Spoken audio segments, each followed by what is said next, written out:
Hello, welcome to the Wildline Podcast. I'm your host, Dan. This is a podcast about movies and how much money they make at the box office. Today, we're going to do a weekend review show for the weekend of October 20th through the 22nd.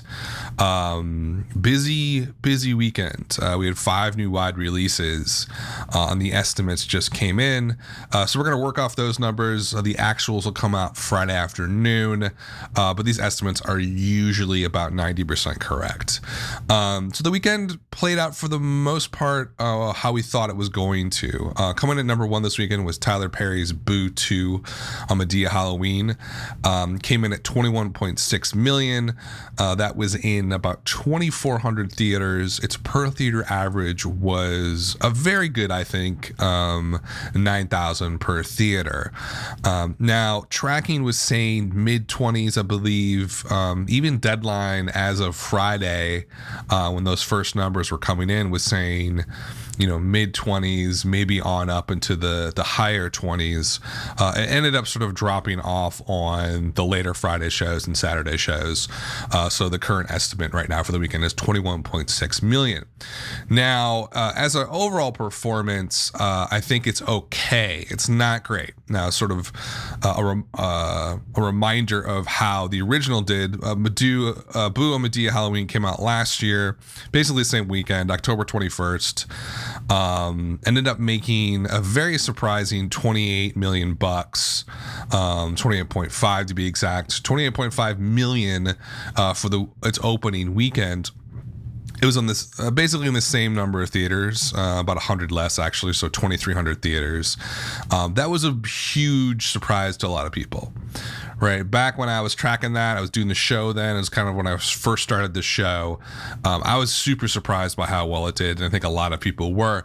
And one of the reasons why it did do so well, the original Boo, was that it played outside of its target demographic. So this is definitely a film that is tailored towards the African-American audience. And even more specific than that, it is tailored towards the female, older than 25 African-American audience. That's sort of the key demographic for this Tyler Perry movie and a lot of his movies. It ended up playing very well outside of that demographic, right? So it had a very specific target, but a lot of people ended up going and seeing it. And that's how it overperformed to $28 million bucks. And one thing also to think about that is it was not in a ton of theaters either. Like 2,300 for a wide release is actually very small. So its per theater average for the original Boo was $12,600 per theater, which was very, very high. And that, I think that to me was the most surprising part of it. Making $28.5 million for a Tyler Perry movie is really good. This one, Boo, the original, just to me felt like, oh man, it's so cheesy. Like, who's gonna go see this? But apparently it clicked with people for some reason. And the second one here, definitely underperforming relative to the original. Not just in terms of, straight dollars, right? I think the expectation, especially when you do a sequel right afterwards, is that you're going to cash in on something, right? Like you're going to strike where the iron is hot. And I think that's what they tried to do here.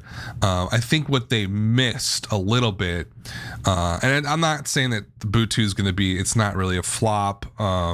The budget wasn't high. It was only $25 million for the budget.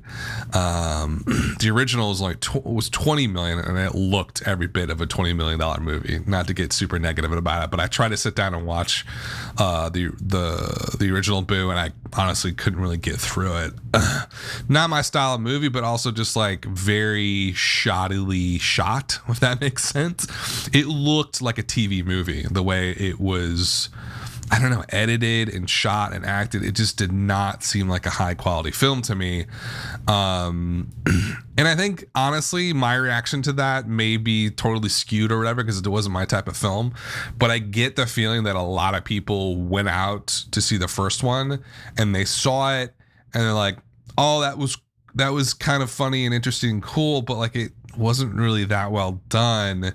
And that's why you're seeing this, almost 25% drop a year later for this sequel. Usually if you do a sequel this soon afterwards, you're assuming it's going to do better than the original's opening weekend. The legs might be a little bit less than the original, just because there is a word of mouth effect where it takes a while for people to know whether it's good or not. Here, everybody knows, oh, I know exactly what this is. They're going to rush out and see it opening weekend. So the legs in the later weekends tend to be a little bit lower, or shorter, I should say. So you would expect, or you would want, the opening weekend for a sequel so close together to the original to be, I would say, significantly higher.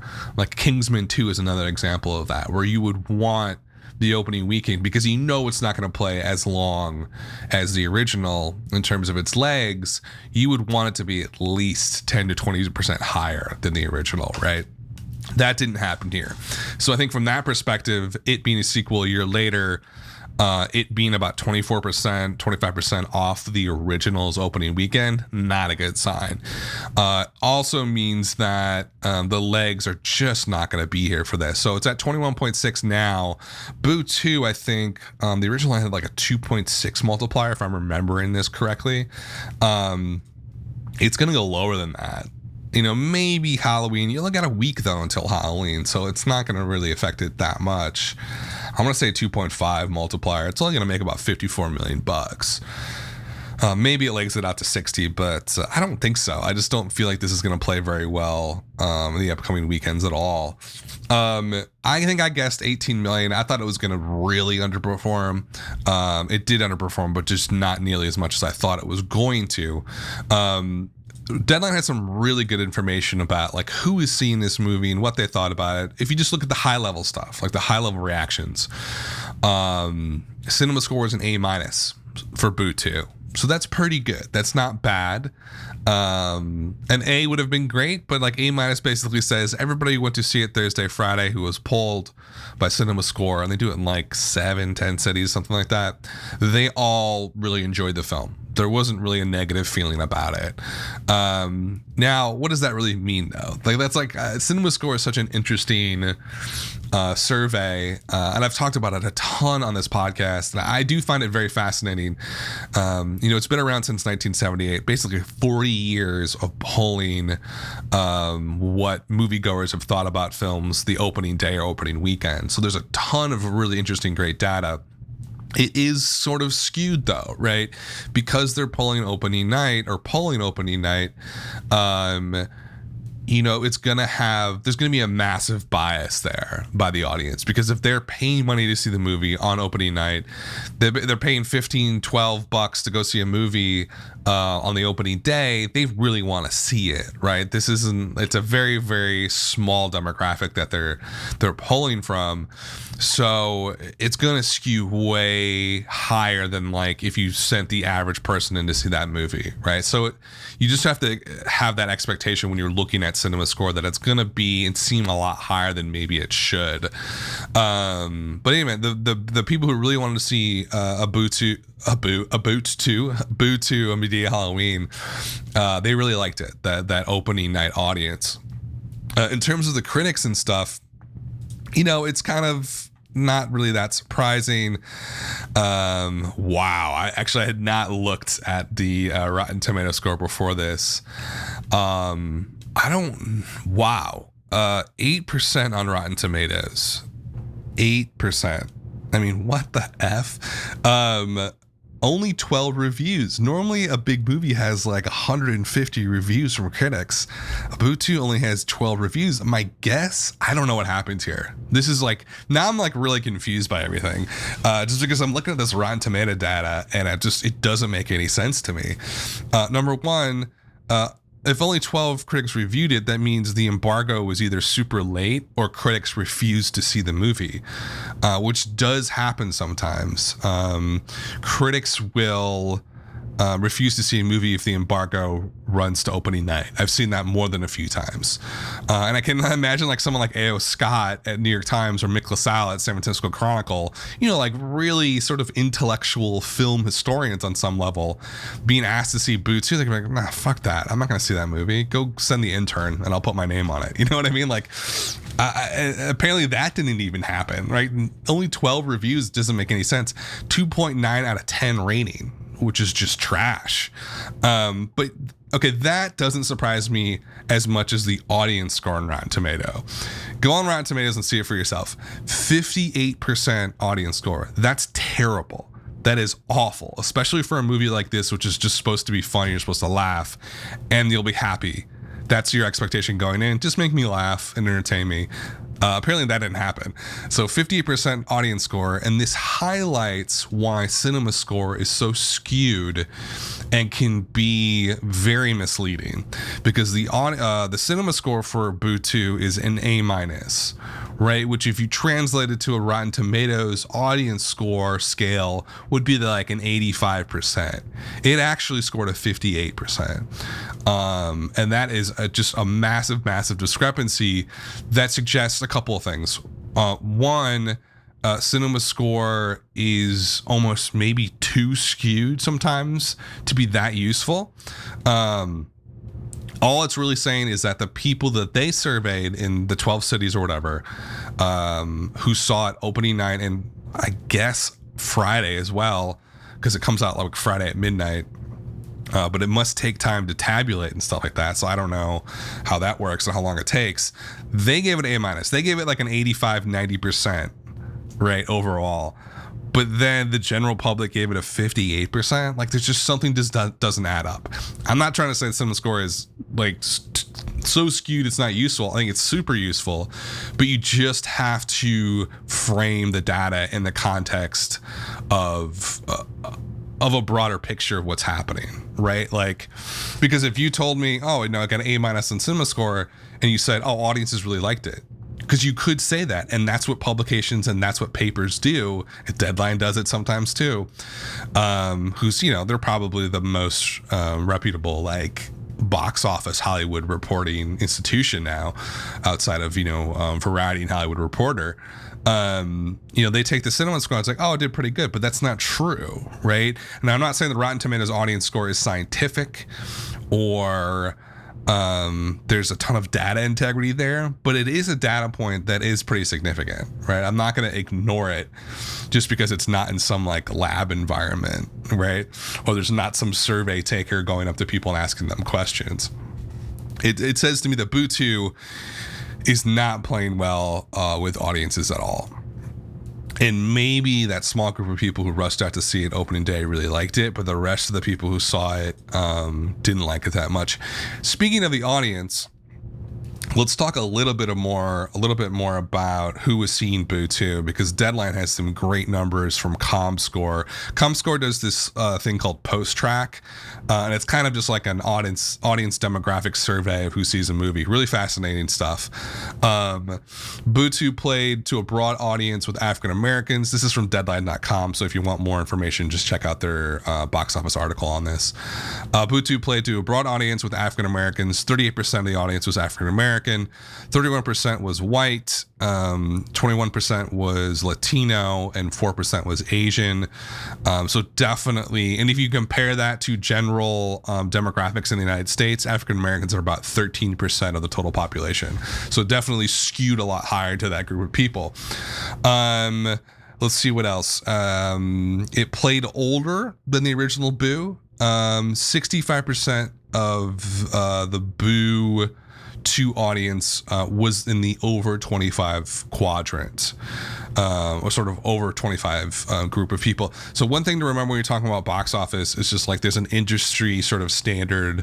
They talk about audience quadrants, and all that means is over and under 25, so that split, and then male and female. So the 4 quads are males over 25, females over 25, males under 25, and females under 25. So when they talk about a 4 quad movie, it means it plays all 4 of those audiences. So Boo 2 played, sorry, I was wrong about that. It played more, increased its female share over the original. So Boo 2, 65% of the audience was female. 65%. Boo 1 was only 52%. So right there, you see a significant shift here. It was skewed older. So Boo 2 was 65% over 25. Boo, the original, was only 60%. So a 5% increase in that over 25 audience. And here's where the skew comes in, I think, for cinema score. is that older females, that's females over 25, gave it a positive score of a 73%. Right. And so like I think that early audience who went to go see it, who wanted to go see it right away, they skewed that cinema score to that A-. But the rest of the audiences, based on the Rotten Tomatoes score, just did not like it at all. In fact, they hated it. Now I'm like super fascinated. I need to know more about this. So let's take a look. Another good place to look for audience reactions. It's decent. It's not fantastic. But it's worth checking out is Metacritic, right? So Metacritic is known for collecting critics, kind of like Rotten Tomatoes, but like on a specific number. So it's out of 100. Boo 2 got a 17 out of 100. 17 out of 100, so it's basically like a 17% by critics. User score, the problem with Metacritic is they don't get enough user scores, was a 1.5 out of 10. I'm really fascinated to see what people are saying about this film. Somebody on Metacritic goes, this is an audience member, remember when there was just one of those Halloween flicks featuring Madea from last year? Only this time Tyler Perry manages to make one more comeback with a film so unbearable you can't even imagine why they would still continue the series. Let's hope one day we'll find a way to end what must be brought to an end. I don't even know if they saw the movie, so this is what I'm talking about. How scientific is this stuff? Let's take a look at the audience score reaction. She's a super reviewer. Actually, the person who wrote that. Epic Lady Sponge, the adventurer is her name. She did a review on Metacritic and on Rotten Tomatoes. I gotta see the other audience reviews for this. I should have known not to go see this movie on opening night when I saw that they embargoed all reviews except a Variety Fair that leaked out. I should have listened. The horror. Poor Madea was, I don't even know. He calls it a long, drawn-out torture fest. We walked out after an hour and a half. I mean, so this movie was horrible. Don't go see this waste of money. Total waste of money. Don't waste your money. May have been the dumbest movie I've ever seen. Terrible movie. Hate that I wasted money to watch this garbage. Enough of these stupid movies. Same jokes over and over again. Unbelievably awful. There are moments of humor because of some of the characters, but they weren't worth enduring the rest of the film. It was smutty, lots of bad acting, a stupid storyline, and more time spent on silly plot than on humor. Don't waste your time or money. I regret going. So those are some of the, obviously I'm cherry picking the negative ones because I kind of wanted to see what people were saying about it in terms of like why it was bad. That doesn't surprise me at all. Okay, so let's take a big step back. I sort of ranted and went on a little deep dive here in Boo 2. What does that say? So it did 21.6 million. I think the Sunday estimate is probably too high. It's probably going to do more like 21 total. They're basing the estimate on Friday, Saturday. Based on those audience reactions on Rotten Tomatoes, word of mouth is going to be toxic on this. So not only do I think today's estimate is too high, I do think the multiplier is going to be very low. Let's say just 21 through the weekend. The actual, I can't see it doing higher than a 2.5 now. So 52. I think it struggles. It may struggle to get to $50 million total. And that's what happens. Like, it played off the success of the first one. The quality was horrifically bad. And I'm not just saying that because I saw it. I'm saying that because all the critics hated it. The audiences, for the most part, hated it. Everything points to it being an awful movie besides that cinema score, A-, which is probably skewed because it's the people who wanted to see it right away and they were going to laugh at it no matter what it was.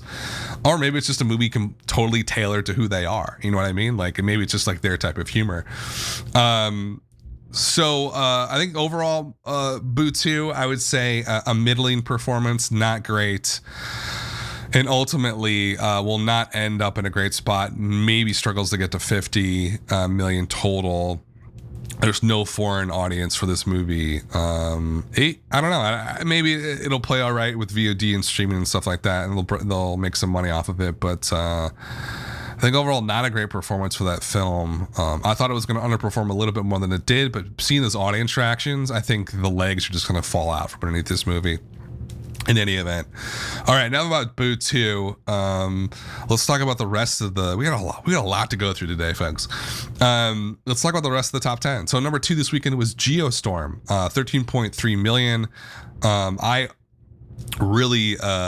overestimated this one. I thought it was going to break out a bit and do about 15, 16, 18, I think, or something like that. So only did 13.3 in about 3,300 theaters. Per theater average was just north of 4,000.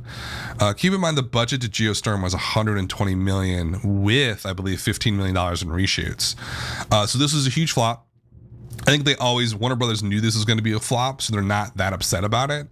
They're just going to try and squeeze as much money as they can out of this. But it's a massive flop. It performed to expectations, though. Everyone knew it was going to not do well. I thought it was going to do a little bit better than this, but I was wrong.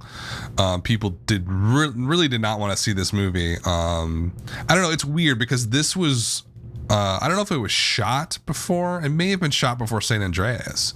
Like, I feel like GeoStorm no, probably not. It was probably greenlit before San Andreas. And I thought that these sort of disaster movies that I grew up with in the mid-90s, 1990s, were going to come back big and be like a big force. San Andreas was like one of the first big breakouts recently of those types of films, and I thought that was going to be the pattern, and I saw GeoStorm as a continuation of that pattern. I don't know what happened here. I don't know if the quality was just so bad. I think Gerard Butler is suspect as a major star. I never thought he had that much charisma. His career was a lot bigger about 10 years ago. And now it's just sort of petering out. Like, he just doesn't really jump off the screen to me as like A-list movie star. And GeoStorm's performance kind of proves that. Like, I don't know, the skewed older male, over 25 males was the core demo to this. Like 36% of the audience. And I don't know. There's not much to say about it. Quality-wise, 13% in Rotten Tomatoes. Audience score 47%. Terrible. Cinema score was a B minus, which is very bad for an action movie like this. I don't think it's going anywhere, and I think it's going to be a big loss for the studio at the end of the day. I don't think there's any really way, any other way you can look at this. Like, they're going to lose. Now I'm interested. Let's just spitball some numbers here real quick. And I'm using a lot of my knowledge on profits and losses for a movie comes from Deadline's data. I don't know how accurate it is. Every time I post something about profits and losses on any forum online, I get attacked immediately. Like, I don't know what I'm talking about.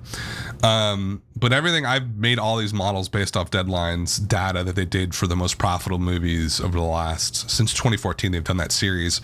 Really fascinating series. Just look up most profitable film, Deadline, in Google, and it'll show you the results. And they walk through what a movie will do in terms of VOD, streaming, TV deals, all that sort of stuff. They talk about it. I don't know if it's like super accurate, but like, I think it's very fascinating and worth looking into, because it is honestly the best set of data that we have to figure out whether a movie is going to make money or not. Now, if I'm looking at GeoStorm, and I'm just going to use some higher level sort of rule of thumb here. 120 million production budget. In general, for a movie that's a wide release that's big, production budget is only about a third of total costs. And by total costs, I mean releasing the film on every single platform you can possibly imagine in every single place in the world. So total releasing cost is about 3x. I think because GeoStorm was known to be a flop, that are not going to spend that much money. So I'm going to cut that down to about 2.5. So $300 million in total costs, right? Usually a film makes about 85 to 80 to 90% of its total worldwide box office. It's worldwide box office in its entire theatrical run. Not talking about VOD, not talking about streaming. This is just basically a correlation. You know, what it does worldwide box office will connect to what it does on VOD and streaming, and the prices that you can offer for the film on VOD and streaming to different companies. It's usually about 85% of worldwide gross, up to 90%. For this one, let's just say it's about 87 on average. So in order to break even, 300 divided by 0.87 needs about $350 million to break even. That's not going to happen, right? Like worldwide, it's got 62.9. It's not even going to get halfway there. So, in general, they can find ways to reduce the losses, but you're looking at losses over $100 million at least. That's how big of a flop it is. Is that exact? No, but generally I could say, yeah, it's at least lost $100 million, probably significantly more than that. That's $100 million is gone, by the way. That's not coming back. Like, it's just disappeared into the ether. So it's a massive, massive flop. An expected massive flop, but that doesn't make the money come back, does it? Right? Just because it's expected to do poorly doesn't mean they're going to make any money back. So that was GeoStorm number 2 with 13.3 million. Big flop. Number 3 was Happy Death Day with 9.3 million. Still in about 3,300 theaters. Per theater average was just about $2,900. 64% drop, which sounds really high. Usually a wide release drops about 50% on average. 64% is way higher than that, but it is a horror film. It does skew younger, and those movies tend to have massive drops. I was thinking it was going to drop like 70%, to be honest with you, but still a big drop. But who cares? It was shot for $5 million. It's already made $40 million. It'll continue to play okay through Halloween, then it'll drop off the face of the earth. But I think Universal and Blumhouse are very, very happy with the performance of Happy Death Day. Another win for Blumhouse. Number 4 was Blade Runner 2049, 7.1 million, 54% drop. Okay, not terrible. Lost 855 theaters. It's still in about 3,200 theaters. Per theater average for Blade Runner 2049 was about $2,200 for the weekend. Total take so far is $74 million. Massive flop. There's no other way to put it. I hate to say it because it was probably one of the most artistic, huge blockbusters that's ever been made. At least in the last 20 years, probably since the last 30 years, the original Blade Runner. It really was a work of art, and I didn't particularly enjoy it that much, just because of the way it was edited, and it was very slow. But I do respect the artistic integrity of what was done there. It just wasn't my cup of tea. And we may not see another blockbuster like that in a very long time. Because, honestly, it was really special. The director's amazing. The cast is amazing. The art direction, the cinematography, the sound was all wonderful. And I can see that, even though I didn't like the movie, I can respect it. It's sad that it's flopped so massively, and hundreds of millions. I don't know how much. We can do the same thing we did with GeoStorm. This one's going to be a little bit more on the money in terms of the formula. Releasing costs are going to be at least $400 million. Let's say it's got to make essentially about 450 to break even. I believe the director said it needed to make 400 or something. Somebody said 400 to break even, so my numbers are pretty close to right. I think it's more like 450. Let's see what it's doing worldwide right now.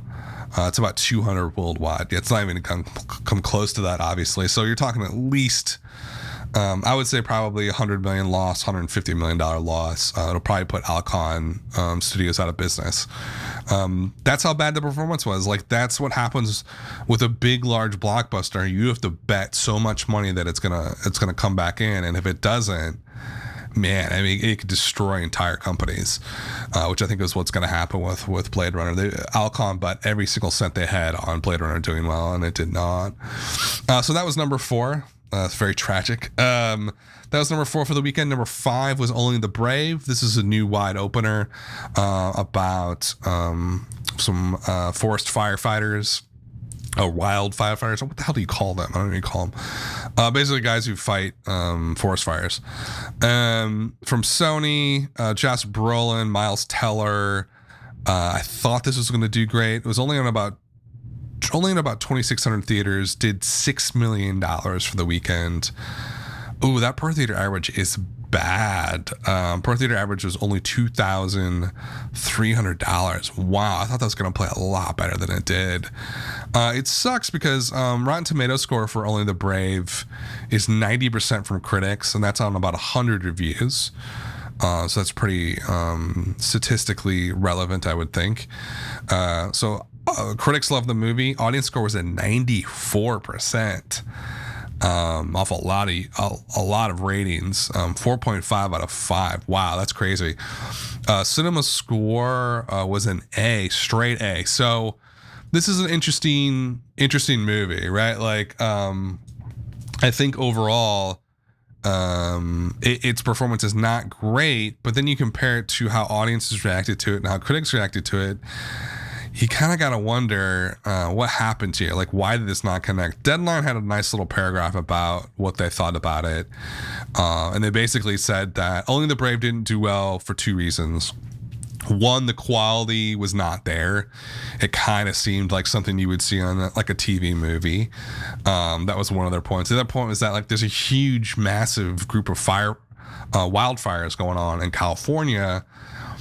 To someone who's going through that, the reality of their home being destroyed or somebody they know's home being destroyed or being threatened by a forest fire, they're going to go see it. So that takes out basically all of San Francisco because they're all sort of under the gun, and a lot of Los Angeles too, right? So that's one of the other reasons why it might have been depressed. From my personal perspective on it, the trailer was really good. I thought that this would play very well with sort of what I would call the Trump voter, like middle America, definitely more on the conservative side of things. It has that sort of very male machismo kind of hero thing going on, which they all love.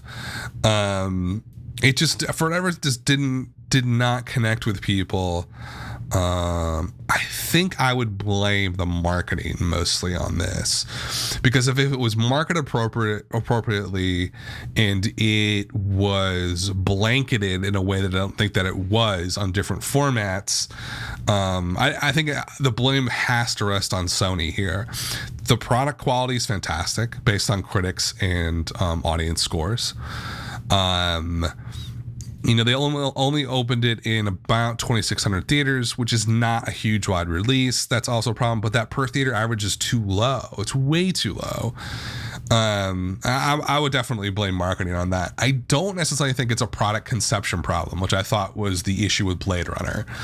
Like, I feel like Blade Runner, they did just about everything they could possibly do to make that movie seem appealing. But the concept itself was flawed. I don't see that as the case with Only the Brave. I think this movie easily could have made $20-30 million opening weekend if it was released in the right way and marketed in the right way. Maybe it was too busy of a weekend. GeoStorm and the Snowman probably cut into the audience, maybe a little older male audience. But definitely underperformance for Only the Brave, which sucks because it seems like it's a good movie. So that was number 5 for the weekend. Number 6 was The Foreigner, and its second weekend, 5.5 million, a pretty high 58% drop. Still in 2,500 theaters. Per theater average was just about $2,200 per theater. Total take so far was 22.8 million. That's a pretty high drop, so I don't think the legs are going to be very good for this SDX Jackie Chan thriller. Also with Pierce Brosnan and the director of GoldenEye, amongst other James Bond movies he's directed.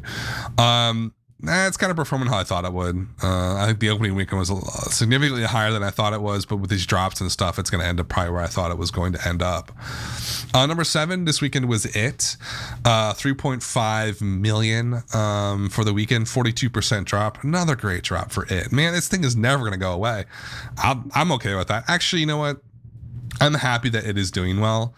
I'm just like a huge horror movie fan, and I love when a lot of different types of people come to see horror movies and they become very popular in popular culture.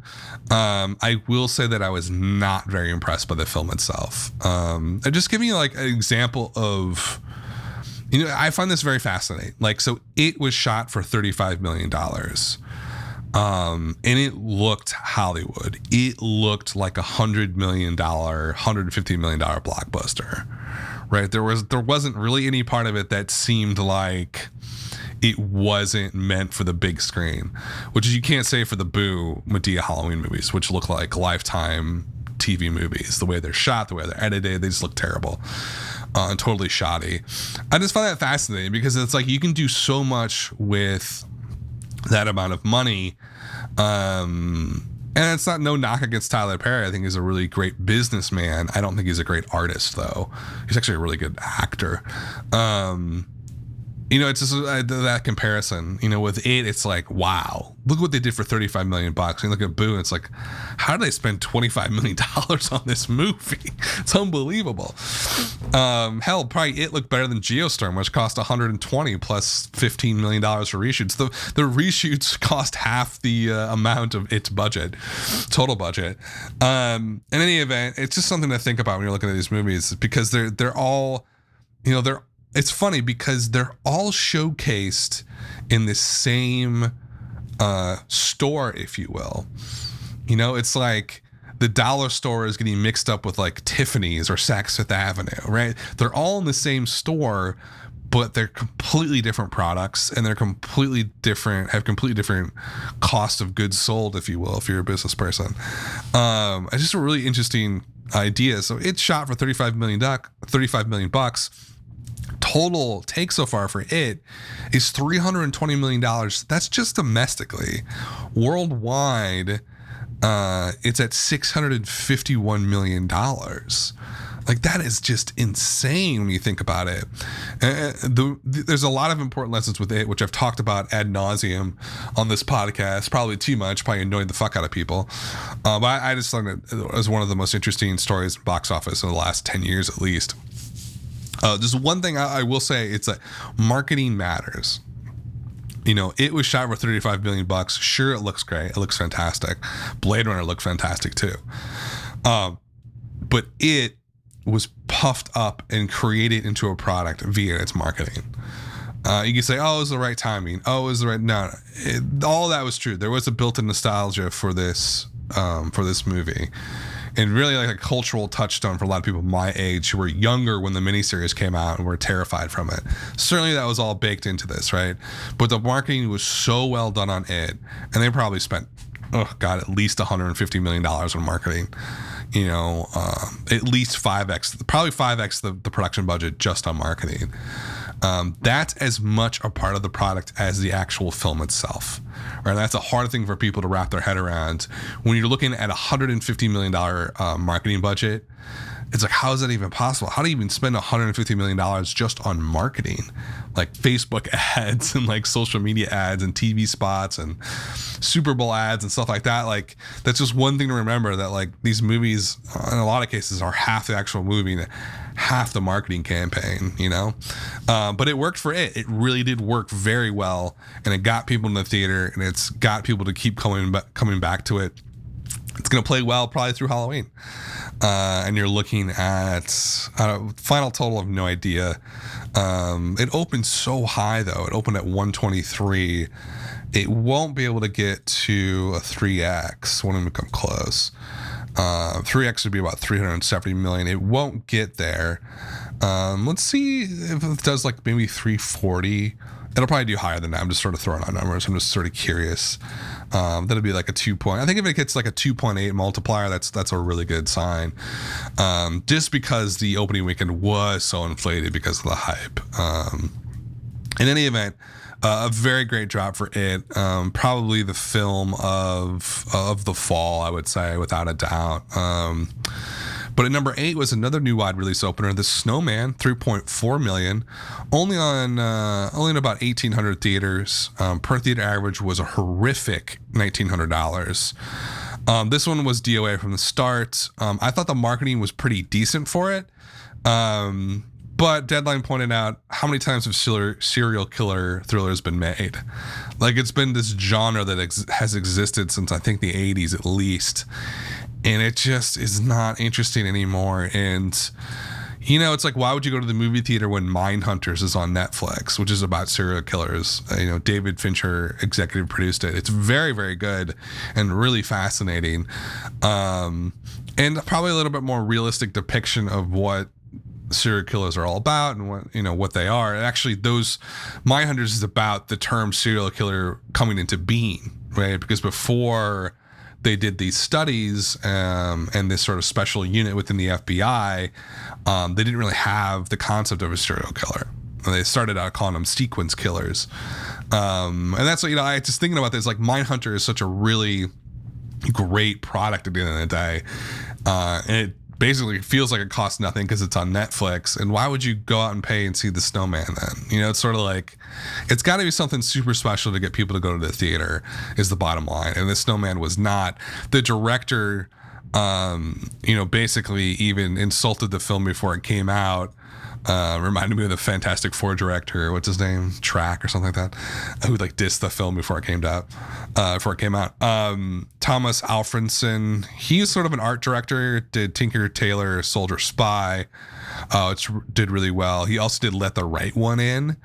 Was that the original or the remake? He must have done the original. Yeah, this is the original. Original's amazing. What a good movie that is. So like an art director doing The Snowman with Michael Fassbender and Rebecca Ferguson and Charlotte Gainsbourg. I'm sorry. So you have a decent cast, you have a good director. What the F happened? I don't know. Who knows? I think he said in like a Twitter post or something this week before the movie came out, I was like, oh yeah, we actually like didn't shoot about 15% of the script. And it was basically cobbled together from just whatever they shot. So it was basically a disaster from the start. Rotten Tomatoes for The Snowman was 9%. That's off 123 reviews. So I'm just really confused by this. So The Snowman gets 123 critics to review it. That was embargoed until Thursday night. So what happened with Boo 2? It doesn't make any sense, like what happened there. I'm going to have to research that more and see if something happened. Like there was a fight between Lionsgate, who put out Boo 2, and like critics. That's probably what happened. The Snowman, I think, has the lowest audience score I've ever seen on Rotten Tomatoes, 23% on Rotten Tomatoes. And let's maybe read a couple of the super reviewers on Rotten Tomatoes. Let's see what we got. The super reviewer says, Thomas Alfredson, what were you thinking, or were you thinking at all? The man who gave us classics like Tinker Tailor Soldier Spy and Let the Right One In has completely and utterly whizzed it right down his proverbial pant leg. While watching, I wondered if he had even final cut in this, as it definitely looked like his lighting style with some absolutely beautiful shots of the Norwegian wilderness, but the editing feels like a Resident Evil film, and it goes on and on and on. So audience reactions to this were just horrific. Cinema Score matches that with a D Cinema Score, which is like, F is obviously worse, but D is like horrifically bad. Like a lot of people walked out, I bet. And so there's not really much to say about Snowman. I thought it was going to do okay. I invested it in Hollywood Stock Exchange just based on the trailer because I thought the trailer looked well done. It wasn't the type of movie I would see from a personal perspective, but I could see people going out and seeing it. But I was wrong. I mean, the quality apparently is so terrible. People knew that going into the movie this weekend. He's going to have trouble getting work because if you can't diss your own film like that, has the track dude from Fantastic Four got another job? Like, you just can't diss your own film because you're basically attacking the industry. And you just don't want to do that for his career's sake. But I mean, it is what it is. Like, I think everybody sort of realized that this movie was trash. No one's going to see it, and it's Michael Fassbender has a tough career, man. I swear. Like I think he's a great actor. I think he's super talented. He just chooses the worst projects to get involved in for some reason, and hopefully he can find the right director and the right movie to be in it, and maybe like get into a blockbuster instead of like constantly flopping. Like Alien Covenant was so bad. One of the worst movies I've ever seen, Alien Covenant. I'm not lying. Like, it's so terribly done. Definitely one of the worst like major sci-fi blockbusters I've ever seen. And the Snowman is not turning his career around at all. In any event, so that was number 8 this weekend. Number 9 was American Made. That's still in theaters. Jeez, kind of only came out a month ago. Man, September feels like it was like forever ago. Tom Cruise movie, 3.1 million, 42% drop. Still in about 2,600 theaters. That's surprising. Total take so far is $45 million for American Made. That's an okay performance. I think they expected that. It should be a lot higher for a $15 million budget, I think, overall. And with Tom Cruise, but it happens. Like, I just don't think it was the right product at the right time. Number 10 this weekend was Kingsman: The Golden Circle. Talked about this one a little bit earlier with sequels. Did about $3 million this weekend. A nice 44% drop. Lost about 700 theaters.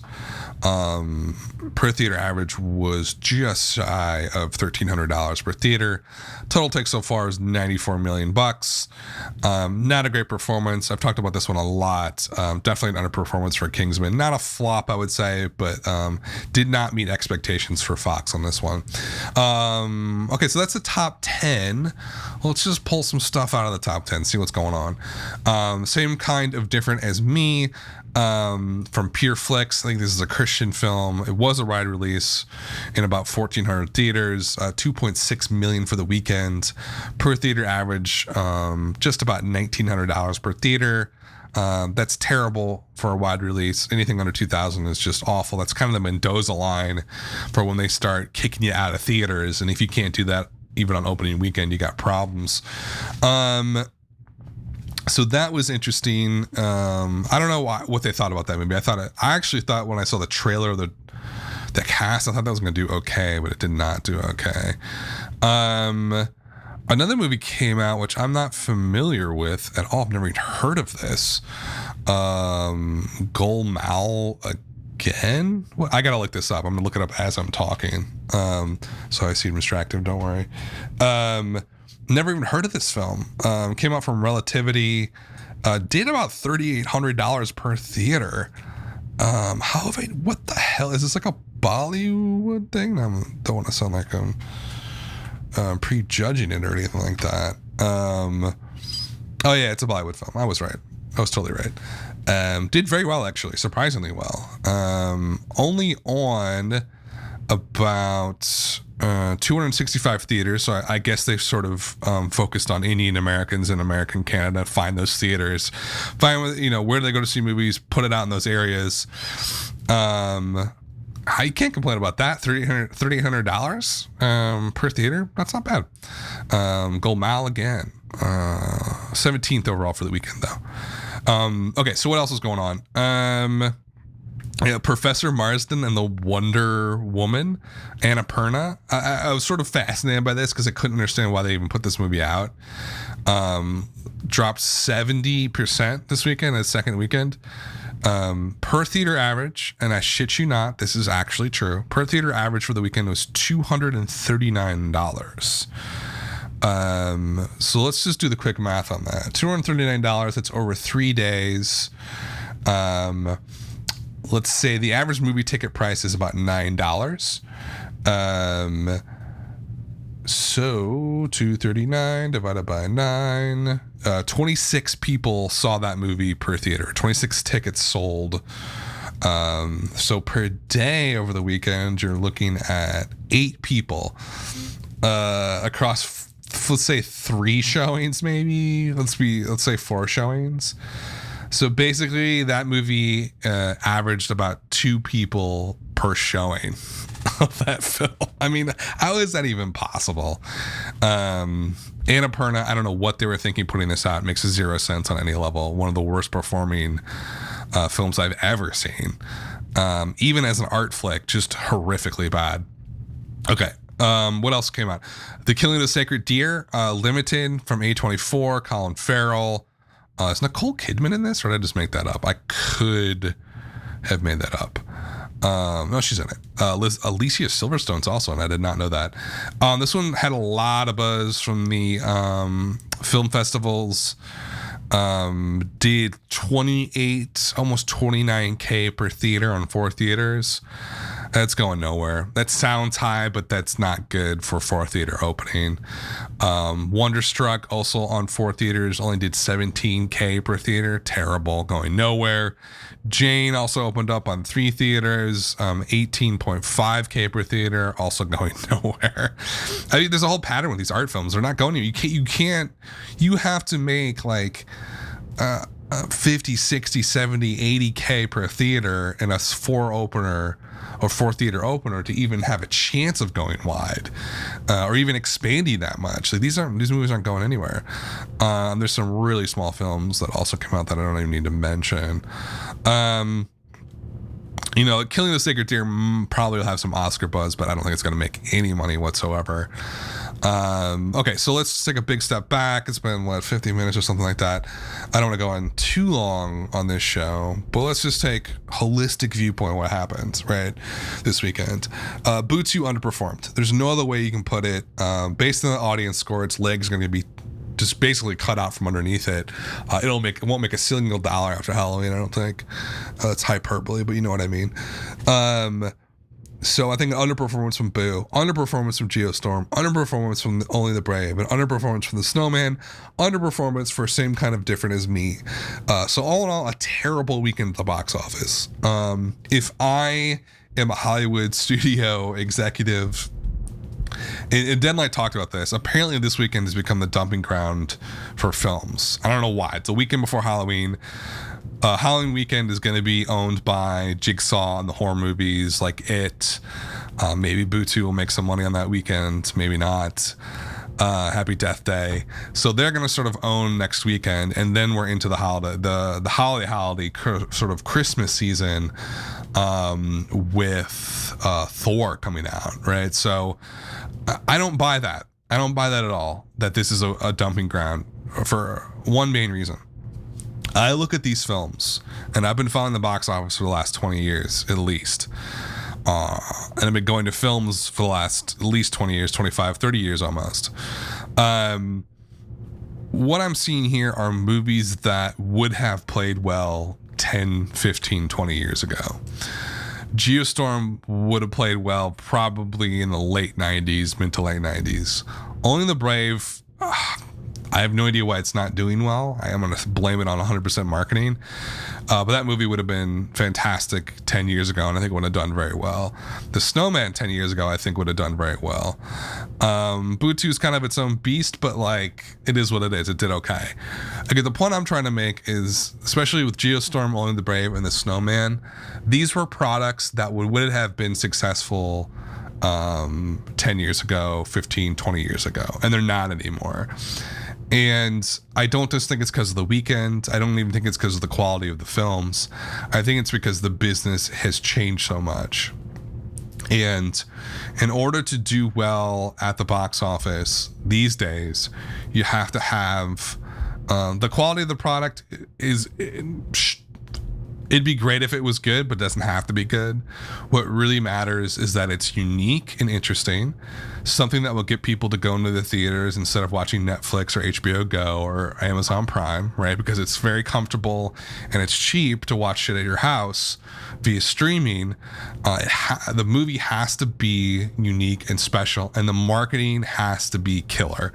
I think marketing now is more important than it has ever been in the last 30, 40 years of movie theaters and box office. Like, you gotta have a marketing campaign that is interesting and vibrant and rich and will pull people in. It is the perfect example of what I'm talking about. $35 million production budget, massive marketing budget, but they're going to make $200 million in profit or more on that film. That is a huge, huge win because the marketing was done right. I think with the movies that have failed this weekend, Snowman may have been quality issue. Only the Brave, like that. Only the Brave should be on 4,000 screens, or let's say 3,500 to be conservative, and it should do at least 8,000 per theater. That would be my expectations for that film. And that puts it at exactly what I said before, about 28 million bucks. That should be where it's at. Instead, it's at $6 million, only making 2,300 per theater. Like, that's a disaster from a marketing perspective. I think it's just something to think about. The business is shifted so much that a movie that would have done well 20, 15 years ago is dying now, right, in the movie theater. Completely changes the business. And I think it makes marketing the most important aspect of a film now.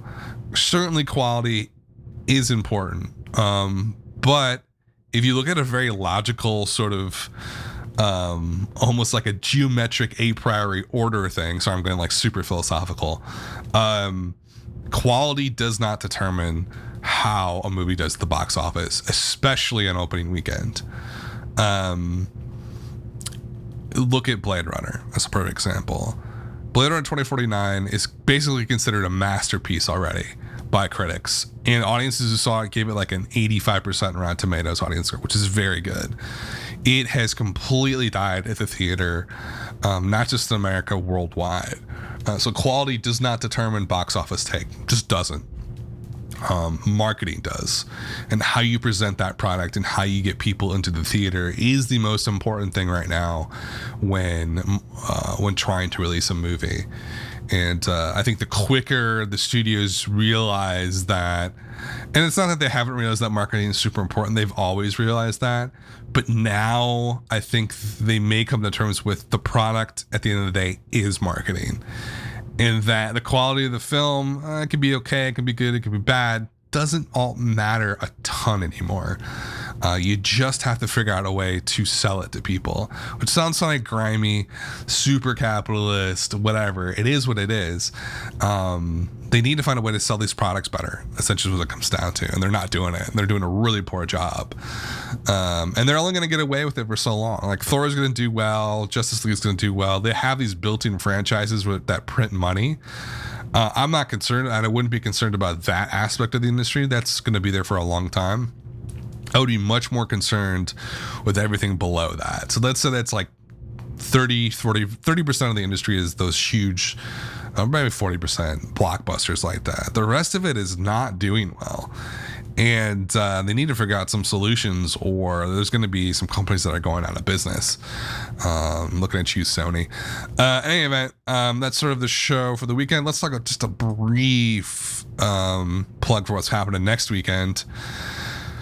So Halloween weekend is going to be big with the horror audiences and the horror movies that have already come out. We also have Jigsaw coming out, another Saw movie. I don't know why, but they're going to do it anyway. It's going to make money probably, which is sad.